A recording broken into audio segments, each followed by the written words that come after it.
Every day for the last 3 years, we've seen dramatic images from the war in Ukraine. Periodically, we also see how Ukraine is defending itself by developing new tactics, but also new tools. Drones in particular are frequently pointed out as the protagonist of the new warfare. We had a live demonstration of this technology at the Ukrainian pavilion during CES. The drones on display were very cheap to produce in mass quantity, but also very deadly. This is also a military drone, and we are right now looking how to use it in a civil sphere. It's actually a kamikaze drone. Oh wow! Yeah. So the idea of this drone was to develop super cheap and effective kamikaze, because you need like enormous amount of them, on the front line, because it flies on the one way. Right. And it's really cheap, and it can fly up to 100 kilometers with 4 kilo of payload. How cheap? In Ukraine, less than $2,000 in Ukraine. Abroad, it would be more expensive, obviously, because we have some like our country helps companies like us, we're not paying taxes and so on. Right. Abroad, it will be a bit more expensive, but still not 20,000 like we see, like for example. In fact, Eric Schmidt is suggesting that every government should consider investing in alternative modern weapons, like drones, alongside the traditional war machines. Take a listen. Take 10% and put it on new stuff. Spend 90% on all the stuff that you think you should buy and run a trial. Literally test whether that 10% is better than the 90%.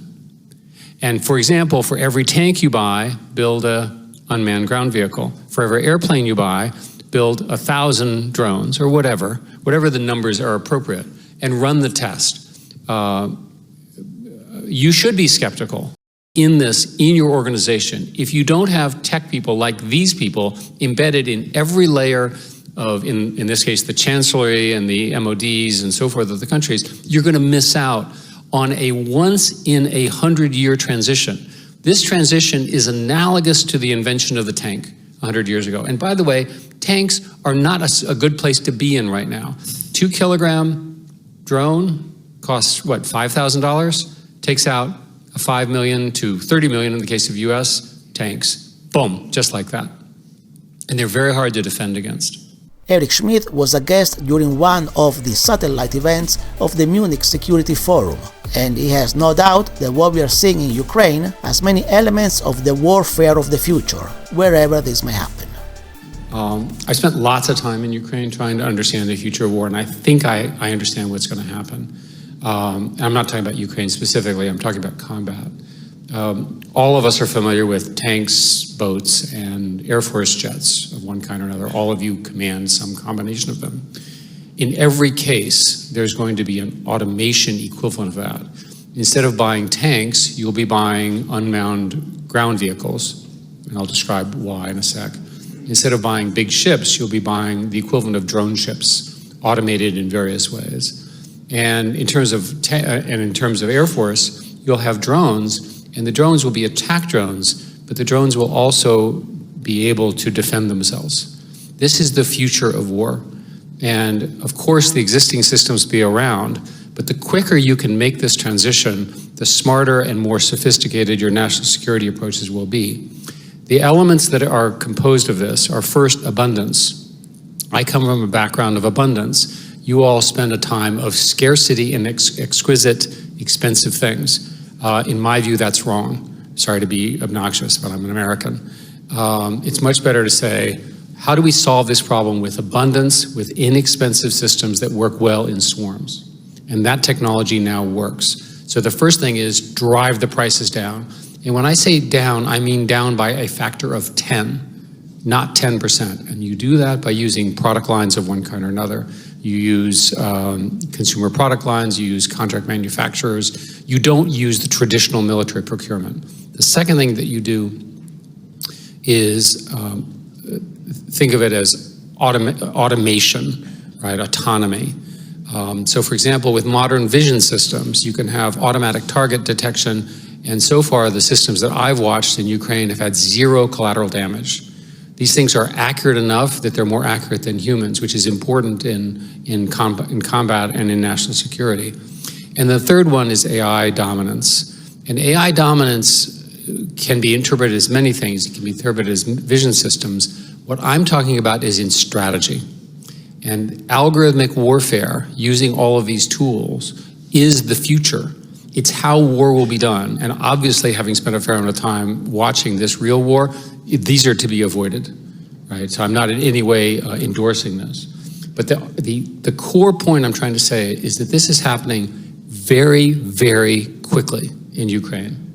And all of you will either help or be dragged into it or will fight it because you don't like it. But the fact of the matter is, this is the future, and I'm convinced of it. Wars are won and lost through a whole bunch of players. There's no single reason why you win or lose. But every successful war plan will fundamentally have AI as its strategic base and as its targeting base. The only question is, how much scale do you have? In order to do this, by the way, you have to have lots of training data, right? So the key with AI-based things is that you actually have to, the system has to learn. And thank goodness there aren't that many wars. But things like, how do you identify targets? What does the enemy do? How do they respond? All of these are playing out right now between Russia and Ukraine. In AI development, the fastest gains right now are occurring in coding. And you see this with Claude Code and Augment and Microsoft Copilot and so forth. My category of jobs, the job that I did 50 years ago, is going away. It's rather disturbing. But the fact of the matter is, that's where all the initial gains are right now for a whole bunch of reasons. If you can write code, you can also write cyber attacks. So one of the things that's going to happen is you're going to have an enormous number of zero-day cyber attacks coming out of this because of this innovation cycle. So having said that, AI and AI servers that are used in the military are legitimate military targets and therefore need to be hardened and protected. They need to be hardened physically. They need to have reliable power. But also the models, there are things called adversarial attacks where you can go in and take the model, which is, from your perspective, is just a bunch of numbers, and change them enough that the AI does the wrong thing. So protecting them, cybersecurity, cyber attacks are all incredibly important. I think this audience knows this is a growth business, unfortunately. When I talk about AI globally, I always talk about what the US is doing and what China is doing. And the simple summary is the US, thank God that the American financial system will give these people billions and billions of dollars with no credible strategy for making money at it. Germans don't do that, Europeans don't do that. But the fact of the matter is this enormous wave, it's $2 trillion of capital going into the data centers in America and around the world for those companies. The estimate for power needed in the United States is 90 gigawatts of additional power. And as reference, if you're not familiar with this, the nuclear power plant is around 1.5 gigawatts. It gives you a sense of the scale involved. And these are the plans. In China, you have the same thing, except that the Chinese are using a technique called open source. They're releasing all of the weights and models, which is important strategically because it means the majority of the world, the third world, if you will, the other countries that we don't typically visit, are going to be using Chinese models, not American models. Whereas Europe has a couple of leading champions. Mistral is one. I'm an investor, for example. But Europe does not have the scale, does not have the data centers, does not have the financing to do it. This is a tragedy. Europe should organize, in my view, and I've said this and I'll say it again, your own open source models. And they should be done, thank you. It makes no sense for you to allow your intelligence systems, I mean human intelligence, not military intelligence, to be controlled by the US or China, right? Europe has its own special thing going, and I happen to like Europe, and I want you guys to be successful, and I don't want you to be overrun by the Chinese or the US. You're going to have to do this, and furthermore, it's going to cost you $10 to $20 billion. That's what they cost. Why open source? Open source is the quickest way to catch up. And having hired tens of thousands of people in Europe, the engineers in Europe are fantastic. right? So you need a way of organizing them, you need a way to move quickly, and open source is the easiest way to do it. My specific proposal is that Brussels or equivalent organize a group of 10 computer scientists who are obviously European and align with the British because they're kind of near you, and figure it out. It can be done fairly quickly. The importance of open source models is often mentioned in this type of meetings also from the leading authorities in this field. Take a listen. Let's face it, the single most important thing that has happened last year, if you were to ask me, the one single most important event last year and how it has activated AI researchers here in this region, it's actually Llama 2. It's an open source model. All were possible because of some of these open source languages. And so I think that democratizing, activating every region, activating every country to join the AI advance is probably one of the most important things. For more content about the impact of the Llama model and the importance of open source models in general, you can watch the video at the link above. But let's carry on with the future of warfare. What I'm going to say is that in a national security perspective, first, the money is showing up, which is great. And that money needs to be applied to the right areas. Specifically, the algorithms, low-cost effectors, technically drones, drone industry. You have a number of national champions here. In Germany, you have a company in Helsing called Helsing that's quite good. There are a number of such examples, and we need a lot more of them.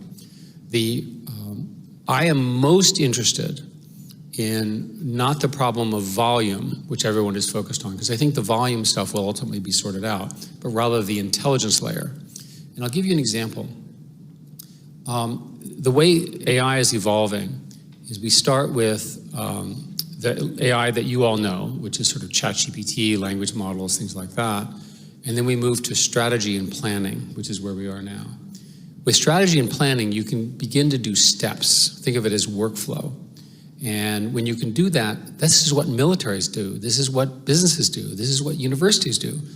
Europe should lead in the agentic revolution, where you build agents to solve the problems that your citizens, your military, your universities have. This is the year of the agentic revolution, and that stuff is happening very fast. I'm talking about every month. You saw last week all the publicity about a fake world of agents that were beginning to learn how to interact with each other, and everyone was surprised that they didn't immediately try to assassinate each other. Well, that's presumably in game 3 of the simulation. But the important point is that the agent model is going to drive huge revenue in America. It should drive huge revenue in Europe. Along with that, start thinking about military uses. There's all the supply chain stuff.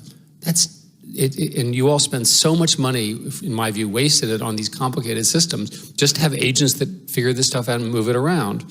It's possible now using a technique called MCP, which is used throughout the industry, Model Context Protocol.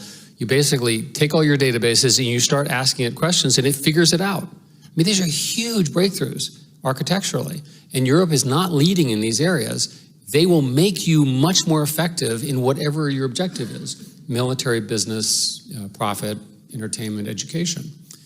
The key next step after that is, what agents do you build for war? So most people, when they talk about AI, talk about it in the context of what in America is called Project Maven, which is essentially vision. And the Project Maven thing was very controversial. Google started it with the Pentagon. Google canceled it. I was on the Pentagon side, which was a mess. And then eventually it's been taken over largely by Palantir. That's not the kind of AI I'm talking about. It's an enabler for reasoning. And every general I've met talks about how they want to have battlefield awareness and they want to be able to see everything. Well, here's what I want. When I sit in a command center and I watch the commanders who are very, very committed to doing the right thing, I want the computer to give them a plan, a battle plan, that we can prove will win in a series of iterations. There's a technique called reinforcement learning, which was invented some years ago. It was heavily used by DeepMind, winning the Go game, if you remember that, about 10 years ago. And reinforcement learning allows you to sort of prove what the optimal paths are. So here's an example. This would never happen, but you and I are opponents. You have algorithms and I have algorithms. So now you and I are going to have and we're mad at each other. what is the deterrence that keeps you and me from fighting each other? Unlike traditional weapons, you can't count the algorithms. If your algorithms are better than mine, and I suspect they would be, I better be very careful before I do something, because you get a vote and you get a vote to win. I spent a lot of time trying to figure out what this fight looks like. I'm sure within 2 or 3 years, algorithmic warfare as a category will exist. What I don't believe is that the algorithms will be the same. And I'll give you an example. In one of the more recent battles in Ukraine, and I won't go into the details, it was pretty clear that the Russians were focused on land and the Ukrainians were focused on the people on the other side, right? These are different military strategies. It's not possible to model strategies where you have different goals, right? It's too hard. So the deterrence is, if you and I have different strategies, I don't know what you're really going after, and therefore I can't model what you're going to do. You become harder to predict. With less prediction capability, I'm less likely to start a war. So deterrence. It is a form of deterrence. And the reason I'm hammering on this is that almost everybody learned from the nuclear stuff. As an aside. So Henry Kissinger and I were best friends. We wrote 2 books together. And of course, I miss him every day. And he spent a lot of time here. He was, by the way, here at the original MSC way back when I think none of us were here. But anyway, Henry would tell all these stories about how he did deterrence and how the deterrence in the 1950s was erected. And it was fundamentally because you could count things. I'm talking about a world where you don't know, you can't model what the algorithms are going to do. Algorithmic warfare should be extremely self-deterring because of that issue. Some of these early capabilities were already on display at the Ukrainian booth during CES. Run, the sophisticated things like AI models. Then you just fly over your fields, and the system automatically makes photos, detect what are you going to detect, and then just collects all the statistics, calculates all the statistics that you want, and it depicts here on your screen. There's wishful thinking and then there's reality. The wishful thinking is that there's going to be a new algorithm that replaces the transformer architecture that Google invented in 2017 that uses less hardware. That is a great idea. It's not obvious how and when that will occur. If you look at, let's use Google as an example. Google is a highly efficient answering machine. The computational costs of doing the same thing with any large language model are many orders of magnitude more expensive, which is why these things take so much time, and the value is there. And part of the reason is that they do something called test time planning, where they are actually learning as they're going. They literally, you feed it what it knows, and then it knows something, and then you feed it back in again. It's essentially a recursive process. The important thing about all of this is it uses an enormous amount of energy, as I mentioned before. In the United States, it's pretty clear that every real estate developer in the United States has become obsessed with making more money from data center builds than from building on farmland. And the US has lots of extra land. So you're going to see lots and lots of that. And this particular company is working in an area called the Permian Basin, which has a great deal of natural gas. In looking at it for Europe France has excess nuclear capacity as far as I can tell. And the only problem is the prices in France for energy are high. I was recently contacted by somebody who's figured out a way to build a gigawatt in Bulgaria, which I thought was interesting. My guess for Europeans, because the energy costs are so high, is that people are here, the training will be done somewhere else. This is a national security issue for Europe as a strategic issue.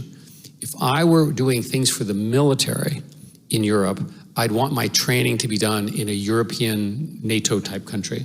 European values, European laws, European privacy laws.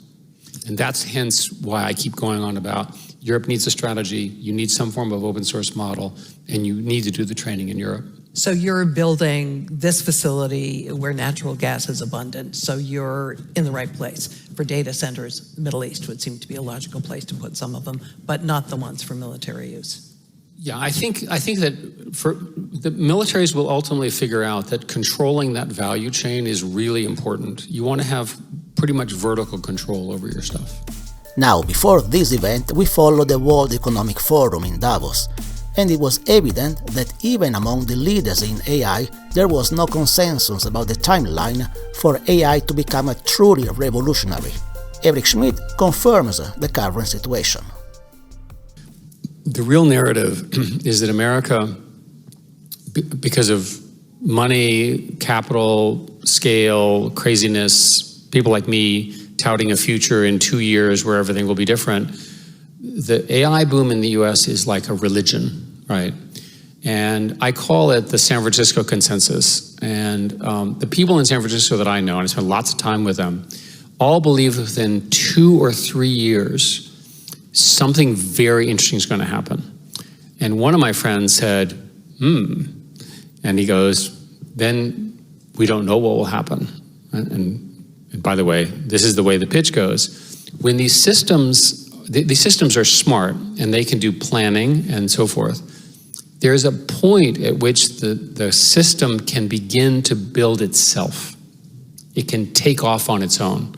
The technical term is called essentially recursive self-improvement, recursively getting smarter and smarter. Now, if you think about it, if the computer evolves faster than we do, we're in trouble. And then everyone goes, oh my God, we're in trouble. Now, I personally don't think it'll be within 2 years, but I do believe that over a 5 or 10 year period, the rise of this foreign intelligence and how it gets harnessed is going to be huge. My view about Europe, since we're in Europe, is Europe needs to be a player there. And I don't see Europe doing it right now because of the lack of hardware and companies and so forth. And Europe is in big danger to be left out of this.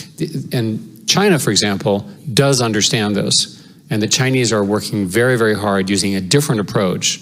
They do more computation at the edge. The computers are not as powerful because the US won't allow them to get those chips. And there's a complicated discussion about all of that. I should mention that ASML, which is a European company, is incredibly impressive and incredibly important. If Europe could just create more ASMLs, everyone would be good, right? It's a true monopoly on a technology that is essential for the AI revolution. These transitions take decades, right? Did anyone here arrive in a driverless car here in Munich? This is the car capital of the world, isn't it? Germany, right? By the way, in America, most people don't arrive in self-driving cars too, and they were invented in basically the late 90s. So what is that, 30 years? Right, it just takes a long time. The industry uses the phrase technology overhang to refer to the fact that the rate of diffusion or adoption of the stuff we're talking about is slow.